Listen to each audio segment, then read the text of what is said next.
Iroha Translation is a Hololive clipping channel with around 40,000 subscribers. Although the channel has been inactive for 11 months, they have been widely known to have some of the worst cases of mistranslation. And by the way, they're still active on another channel, which I'll be talking about later in the video. But for now, I think the most popular and worst offense by far is the clip where Lami was talking about polka, which is now deleted, probably due to the amount of backlash or the amount of reports to cover. Since the video is now deleted, I can't really show it, but according to some people who are probably more credible than me, they explained that the whole conversation was around 7 minutes, and Iroha Translation only showed 2 minutes of it, cutting a whole bunch of context and kind of creating a false narrative. He apparently translated what should have been "we felt uneasy" to a "we became mentally ill." I don't know about you, but this isn't just a result of being bad at English and can basically be called malicious. What this guy is basically doing is leaving out a bunch of context, creating a false narrative, then saying that they're still learning English when they get called out for it. The thing I find funny is that in the description they apparently wrote, "This is only my imagination." Another well-known situation was when Flare was getting her new outfit. According to vtuber Zaibatsu, Flare was talking about how she is an half-elf, similar to how Fubuki doesn't like being called cat. Iroha Translation, however, spun this into a racial problem.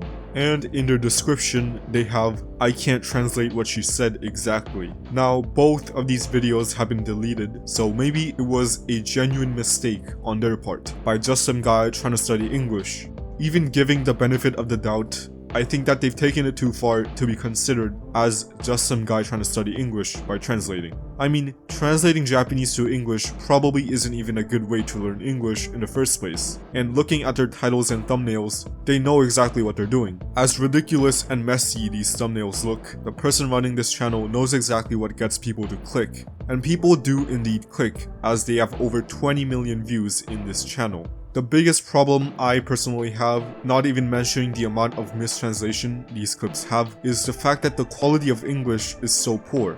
Jin Teramachi mentioned this in a Reddit post, which is the same one I used for information regarding otakumori. But bad grammar implies that their talents are inarticulate in the expression of their native language. Like, if you're bad at English but still want to translate, I would probably just stick to translating clips where the talents are talking about something more trivial, instead of translating clips like these where you're probably not getting the whole message across and can even negatively impact the talents themselves. But after all this, you might be thinking that everything I've mentioned doesn't really matter anymore, since they've been inactive for 11 months. Well, this is where a new channel called Fuwamomo comes into the scene. This channel, which I'm just gonna say straight up that they clip the real-life Hololive talents behind their avatars, was also coincidentally made at a similar time span of when Iroha Translation stopped uploading. Coincidentally, this channel also has similar thumbnails, a bit improved to be fair, and the same font. So it's pretty obvious that this is their new account. And unfortunately, a similar thing does seem to be happening. They're still over-dramatizing many situations, most likely to get views, and it does seem to be working, as they've gotten over 18 million views not even a year after the creation of the channel. The quality of English hasn't really changed, and although I can't confirm for myself, the quality of translation is still pretty bad. And obviously, channels like this or otakumori are a problem, but one solution to this is the HololiveSubs Subreddit, where they basically list the good quality translations instead of the channels that I've talked about. And yes, both Iroha Translation and otakumori are on their bad translator list.